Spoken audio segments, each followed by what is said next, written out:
কৃষ্ণ। সুত সৌনক সংবাদ।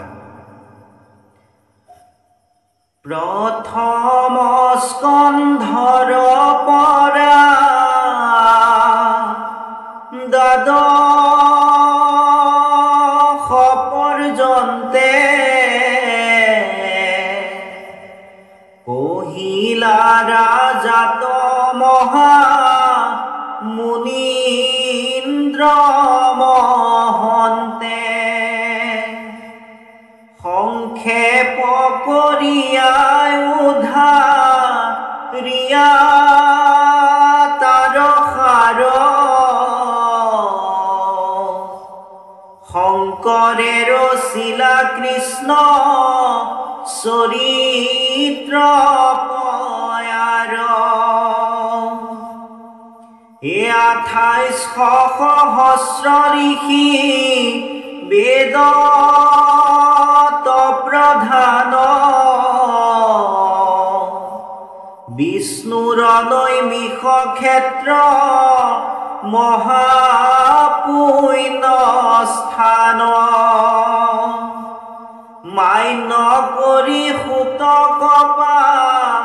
তিলা সত্ৰ তথা সৌনক প্ৰমুখে শুনে ভাগৱত কথা সৌনক বদতি শুনা সুত মহামানী পৰম পাতকী কলি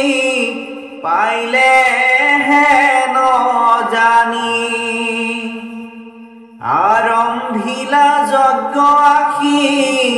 সহস্ৰ বৎসৰ হোম ধূমে ধূম্ৰ বৰ্ণ ভৈল কলেৱৰ এই যিটো কৰ্ম কৰো ইয়াত নাহি কে বিশ্বাস আপোনাৰ আয়ুকক ৰিলো ব্যৰ্থে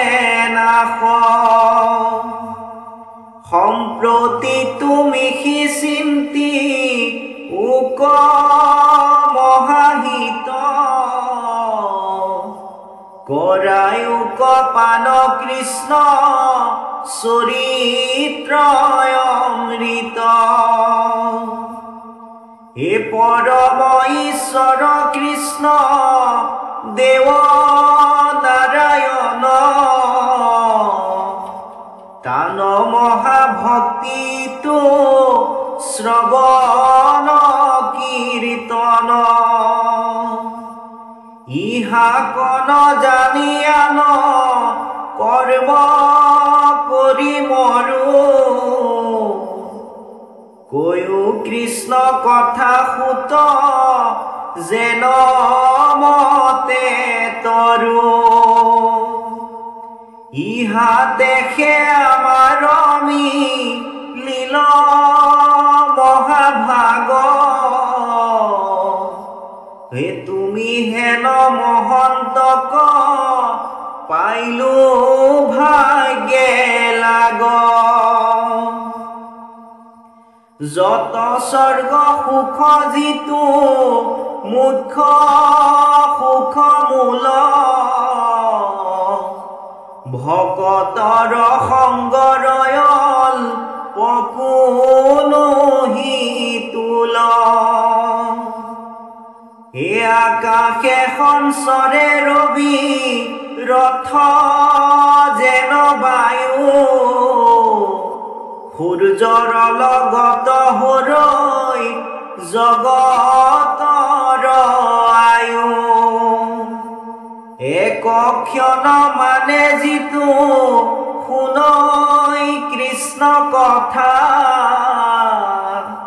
তাৰ বিনে আৱৰ জীৱন যায় বৃথা কৃষ্ণ তয়ৰ পিয়াই আমি কৰো কৰ্ম যত তাতো নানা বিঘ্নি আছে জানিলো মনত এতেকে পিয়ায়ো কৃষ্ণ চৰিত্ৰয় অমৃত শ্ৰৱণ মাত্ৰকে যেন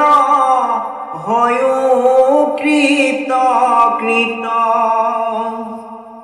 ই জাগ যুগ যজ্ঞ কৰি দুখ পাইলো মাত্ৰ আৱে কহিও কমহা ভাগৱত শাস্ত্ৰ